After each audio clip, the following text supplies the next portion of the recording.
So we finally got most of the results for the 2022 midterm elections, and Republicans didn't do as well as they thought they would. They have lost 3 of the 4 battleground states so far, and Georgia is going to a runoff in December as expected, but I do ultimately believe the Republican will win this race, as most of the libertarian votes tend to go to the Republican. Then if we look at Pennsylvania, Fetterman won over Dr. Oz, as I expected, and this is largely due to the fact that Dr. Oz is just not a very likable candidate. Of course, Fetterman obviously had some problems with his stroke, but I think there was a bit of a sympathy factor, and despite his politics being a lot more left-leaning than the state generally tends to be, his likable personality made him a lot more relatable in the end. So the outcome of these 2 races was pretty much expected, but then we come to Nevada, and the Republican was leading the Democrat in the polls leading up to Election Day. And Laxalt was doing well in the vote counting until more mail-in ballots and early votes came in. But overall, the polls have historically underestimated the Democrats in Nevada, and it was within the margin of error, and the Democrat only won by about 1 percentage point. So it isn't really that surprising in the end. But then we come to Arizona, which we thought was going to be a close race, but Mark Kelly dramatically overperformed by getting 124,000 more votes than Blake Masters. Now, there were certainly some examples of democracy working very well in Arizona, but 124,000 votes is well past the margin of error. And then if we look at the governor's races, Republicans could have done better in certain areas. Of course, Oregon was expected to go red this time around, but that was largely due to the fact that the independent was acting as a spoiler candidate. So this is less the Republicans' fault and more of the independent just underperforming. The Republicans were never going to win the state of Oregon without an independent pulling away votes from the Democrat. It looks like people went with the more practical decision of voting for the lesser of 2 evils, rather than voting for someone based on principles and losing the election in the end. Then there's the case of Michigan, which admittedly I was a little bullish on my predictions there. It seems the polls were more correct this time around than they were in the past. This is likely due to the fact that Trump was on the ballots the last few elections, and he generally tends to have a lot more appeal in the Rust Belt than other Republicans do. Of course, Tudor Dixon was endorsed by Trump, and was more along the lines of the MAGA Republican, but she certainly didn't inspire as much energy as Trump or even someone like Carrie Lake, which brings us to the state of Arizona, where she is projected to have lost. Now, being very careful here, I think this was the only major election where the exceptional voting system made a difference. Due to election machines working very well exclusively in conservative areas, tens of thousands of people have claimed that they were unable to vote on election night. And considering how close the election is right now, it could certainly have made up the difference. Because of this, Carrie Lake is gathering evidence and testimonials to make her case to judges that there should be a re-election. Now, this is a bit of a long shot, so this is likely going to be the result in the end. But the good news for Republicans is that they did take the legislature, and they are likely to win the Attorney General's office. This means that Katie Hobbs will pretty much have her hands tied behind her back and won't really be able to do much of anything in office. But regardless of the outcome in the end, this is a lot closer than the Republicans would have liked. But they do have some more good news up north in Nevada, where the Republican won the governorship there. This is particularly noteworthy as it is very difficult to oust an incumbent governor unless they've been exceptionally bad for the state. And the odd thing about this race is that Lombardo won nearly 23,000 more votes than Adam Laxalt, and they're nearly identical ideologically. And while Nevada does have a history of electing Republican governors, they're usually more in the establishment wing of the party, whereas Lombardo and Laxalt were both endorsed by Trump. So it isn't all bad for the Republicans in the governor's races, as they essentially lost a seat and won a seat.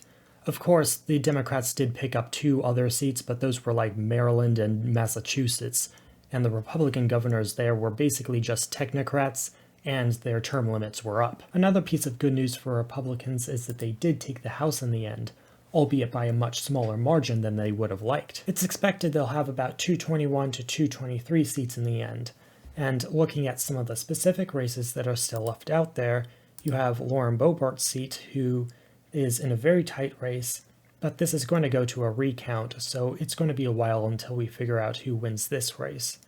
This one up here is very close as well, but still likely to go to the Democrats. Then if we move on to California, where most of the House seats are still up, we have the east of California is likely to go to the Republicans, as that's a more conservative area. Then we go down to Valadeo's seat, who is likely to win re-election despite there only being 50% in over a week after the election. Up here we have a very close race that is leaning towards Republicans at the moment, but this is very much a toss-up right now. With 30% left to go, it could easily swing in either direction. So then going down south to Orange County, we have Katie Porter is expected to win her re-election, but it is very close, and there is still 12% of the vote left to count. Then moving on from here down to Alaska, they have a very weird voting system here.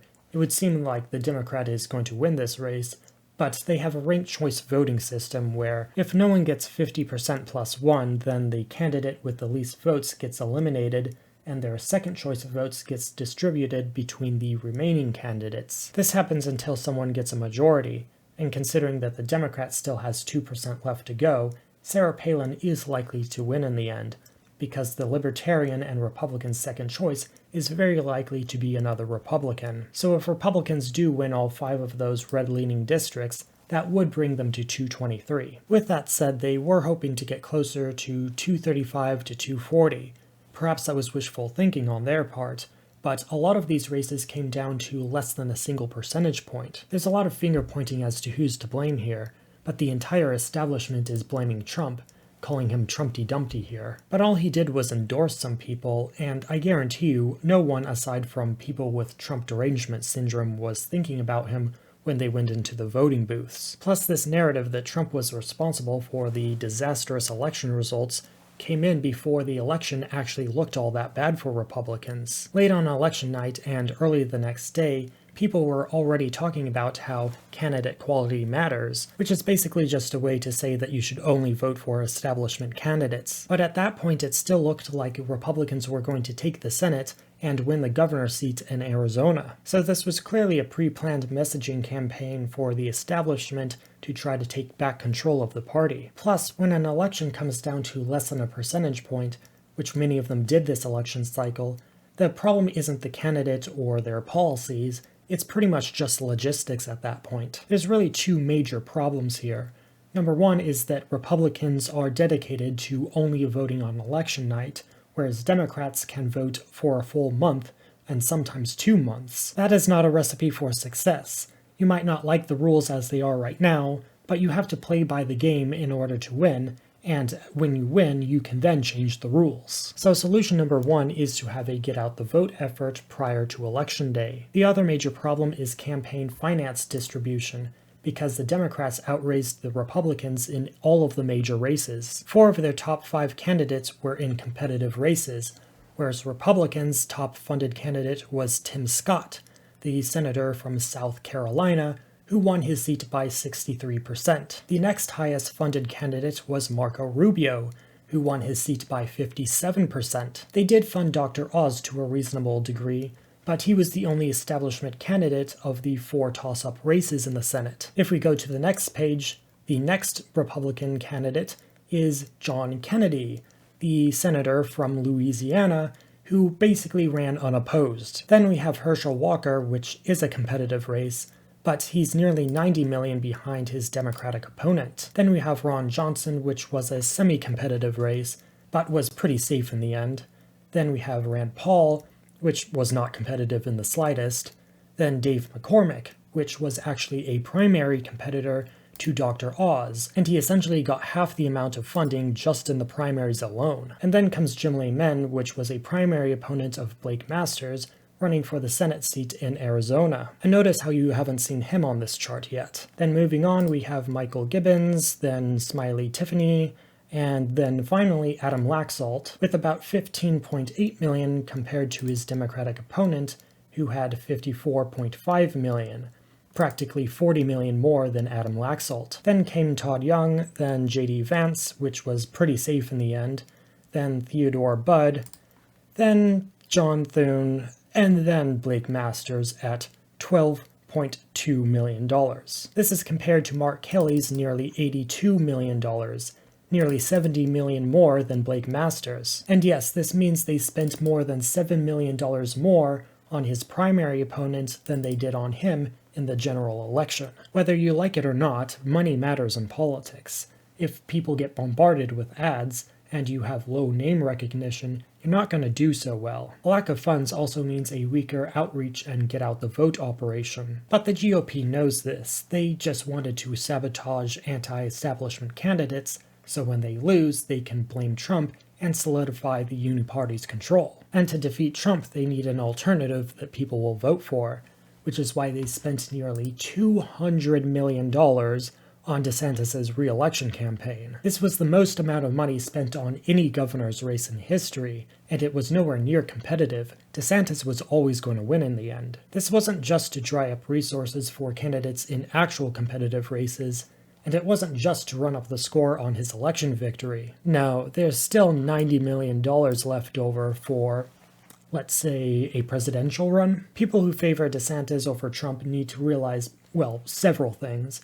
But first among them is that him unnecessarily drying up resources very well could have cost the Republicans the Senate. Now, to be fair, he likely didn't have control over all of these funds, but the question is, do you really want to reward the establishment for their play here? You also have to ask the question, why is the establishment okay with DeSantis? I'm not saying he's one of them, Ted Cruz certainly wasn't, but there's a reason why they support these alternatives. This is a bit of a longer subject, but for now, I'll just say that this whole anti-Trump narrative after the election was specifically designed to move Trump voters over to DeSantis, and they certainly wouldn't support someone who threatens their power. Ultimately, the Republicans did so poorly because they were essentially running against both parties, or the uniparty if you will. But they also need to play the game that they're given and get out the vote before Election Day. But that's my take on the midterms. Why do you think the Republicans underperformed? Was it logistics and funding, or was Trump to blame? And what do you think they could do better in the future? Let me know in the comments. Thank you all for watching, and have a nice day.